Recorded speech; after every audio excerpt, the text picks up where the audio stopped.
Yo, what's up？我想講下咧，今次點樣去處理點樣去寄我隻狗仔過去澳洲團聚。其實就係你計住個 timeline，OK，計住你啲時間咧，好似幾複雜。咁總之，如果你真係咁啱，你都係要寄你嘅寵物。寄你嘅貓，寄你嘅狗過去澳洲 ，OK， 個時間就係你首先你要 book 咗你嘅獸醫去做第一次嘅抽血 ，OK， 第一次嘅抽血，抽完血之後咧，佢要計180日 ，OK， 180日咧，你就可以出境，你隻狗又可以，sorry， 就可以入去澳洲。咁但係當然唔係抽完第一次血就要等180日就搞掂啦嚇。咁當然你係之間你要做其他嘢嘅，就係咧喺45日之內，你離開香港，你隻狗出境嘅45日之內，and then 你要抽第二次血嘅 ，OK？ 唔係你隻狗啦嚇，或者你貓你寵物抽第二次血。第二次血嘅量要多啲添嘅 ，OK？ 就到尾嘅最緊要就係 check 瘋狗症 ，OK？抽完第一日咧，咁你要 mark 低個日子，你同你嘅 vet 要夾好個時間。咁跟住咧，你要同即係你同個 vet 要夾時間之外咧，即係抽第二次之外咧 ，in between 咧，你就要去迪芬拉啊、杜蟲嗰啲嘅。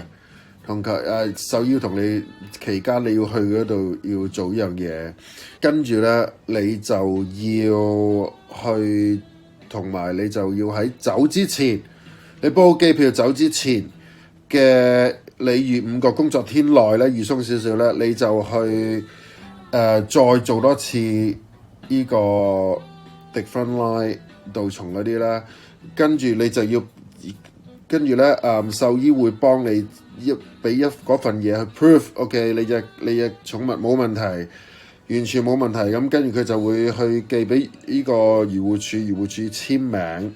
你有嗰張 cert， 你先至可以入去澳洲。OK， 以我隻狗嘅 case 嚟計咧，譬如我而家睇緊呢個 OK， 呢個就 check 個 rabies 啦，即係瘋狗咧，佢 check 出嚟就係我嗰時就係。2020年，其實我遲咗 apply， 即係唔係 sorry， 其實我遲咗做一樣嘢。如果我早啲咧，隻狗可以早啲走。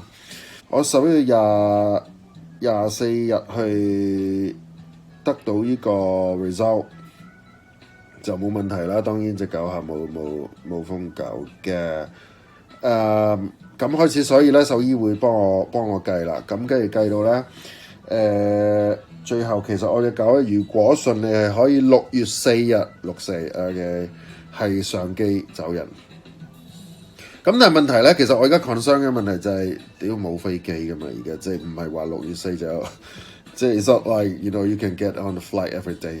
而家咁我要其實我都要，我會禮拜二，因為禮拜一就係公眾假期，禮拜二我就打過去航空公司問一問而家我 case， 即係如果我淨係 book個位俾我隻狗，如果應該點樣嘅程序？因為我都其實依下呢個我都未肯定，因為而家唔係 book 買一個 passenger seat。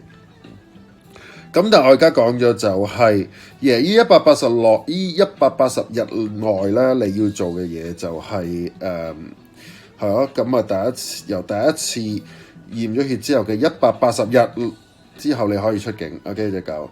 咁咧，跟住就係45日出境之前，記住出香港之前嘅45日內你要約好晒做第二次嘅 blood test， 跟住同埋做第二次嘅滴嘢，係啦。咁跟住就跟住最後嗰5日內你就搞掂晒。Sorry，oh shit。就係嗰45日內你做第二次嘅你嘅狗要做第二次 blood test， 同埋跟住之前 OK 做第二次 blood test 之前，你要約時間滴一個滴藥，即係杜蟲嗰啲嘢。咁跟住同埋走之前嗰5日你又要再滴嘢嘅，同埋記就係嗰5日就要搞掂嗰張 cert 俾漁農處，咁 vet 會幫你簽好嗰份嘢，跟住俾佢個 approve 漁農處 OK 冇問題啦，你隻狗嘢 all good， 跟住你就你訂好機位你先好，當然你訂好晒機位先好搞樣嘢啦，因為如果你未有機位，你唔好走去即刻預約第2次嘅 blood test 住啦 OK。係咪？如果唔係你過咗 over 嗰個時間嘅話，你耐過你第2次 blood test， 不過你耐過45日先至離開到隻狗，先至離開到香港咧，咁唔得。OK， 咁啊逐樣計錢啦，當然即係個數，譬如而家我咁問過，譬如第2次 blood test。第一次都平啲，第2次因為咧原來兩抽都第2次要4200蚊 ，OK，not cheap，not cheap。跟住每一次其實你睇獸醫每一次要收你1次診金啦，2-3嚿水啊，and then滴嘢又要3嚿水啊，咁跟住杜蟲嗰啲幾廿蚊啦，跟住嗰個 health cert 攞張 cert 又2-3嚿水咁樣嘅。咁就跟住我仲要喺澳洲嗰邊要俾錢，就係呢個叫做 import permit 嘅 applications 嘅實費用嚟嘅。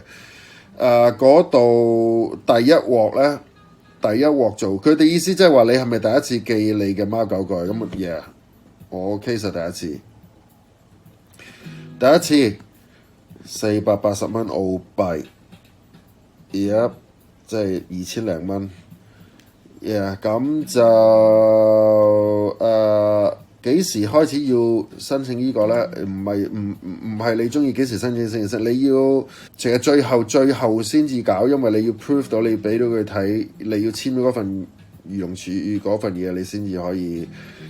就即刻要俾錢呢度啦，咁跟住就可以入去。咁過到去澳洲，咁咧過到澳洲，而家成個澳洲淨係得 Melbourne 係所有嘅你嘅貓狗移民去到第一鑊，一定就係 stop 喺 Melbourne quarantine 14日喺嗰度，跟住再喺嗰度先翻去你屋企咁樣。呢個就係我所知嘅程序就係咁樣，咁我就again 我冇 through 任何 agent 做，我就嘗試自己做啦嚇。當然如果你嫌煩嘅一啲，屌好 Q 麻煩，咁係麻 Q 煩嘅啫。咁就如果你有 agent 幫你搞掂晒咁樣咯。咁其實我 case 而家係 I'm leaving next week this week this Thursday。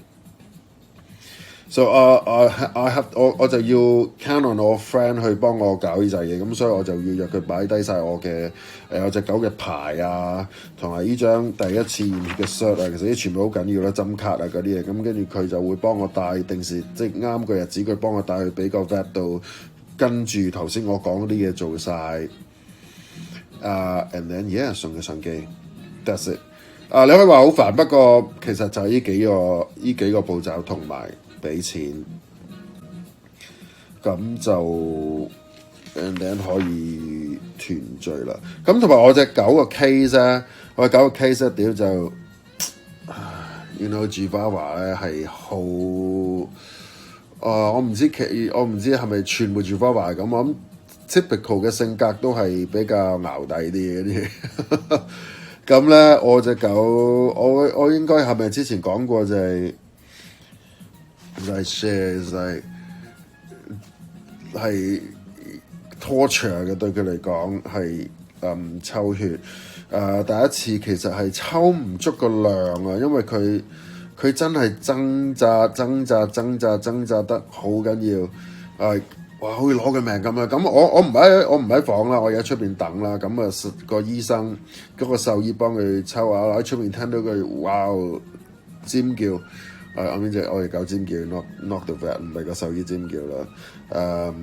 我諗個獸醫講晒粗口啊，心諗嗰啲。咁跟住最後出嚟個結果就話抽唔晒要求嗰個量嘅血，因為我隻狗太怕啦，掙扎得太勁。And like 我又去睇，哇條頸係淤晒，因為抽呢度佢掙扎，跟住淨黏膠布嗰啲嘢。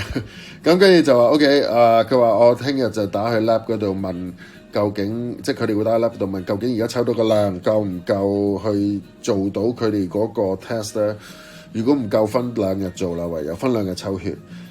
咁very lucky 就話 OK 嗰個量係夠去驗到，咁所以而家prove 到就當然有呢份嘢就冇問題啦，隻狗可以sorry 呢份嘢嘅，咁就冇問題。咁但係咧原來第二抽第二次嘅量係要再多啲嘅 shit， 咁點算咧？就嗰個the vet 就去提議我話，佢就會落少少嘅鎮靜劑 ，OK， 咁當然要俾啦，要俾錢啦。咁跟住嚟先至嚟抽血。哇 I have no choice， 屌冇計啊，就係要咁樣做。咁跟住先至抽第二次血咯，咁跟住hopefully 希望全部嘢可以順利搞掂晒。and 星期一唔係星期二，我打去 Airline 究竟問清我應該點樣去處理？如果我唔係同一班機咁，我已經喺澳洲咁，而家我 friend 送我隻狗上機，應該點做？我都會問清楚呢一步。And then I'll send you an update。我話俾大家聽，再點樣程序。咁大家如果我諗，當然如果唔同嘅國家唔同嘅做法，咁澳洲係最 strict 咁滯嘅，我相信應該。喺加拿大嗰啲簡單好多。我 friend 喺加拿大帶隻貓，佢甚至佢隻貓有個 cage， 當然有個籠，咁跟住同佢一齊喺 passenger seat 度坐埋喺度，一齊買個機位俾佢飛過嚟 ，which is really good。但係我唔知去澳洲係可唔可以咁樣。定係要擺個行李倉嗰啲地方度，即係如果你係同一班機，咁咁如果澳洲，咁你大概知道我個程序係咁樣做，希望幫到大家，希望多你大概知道個 picture 係點樣。所以講到呢度先，bye。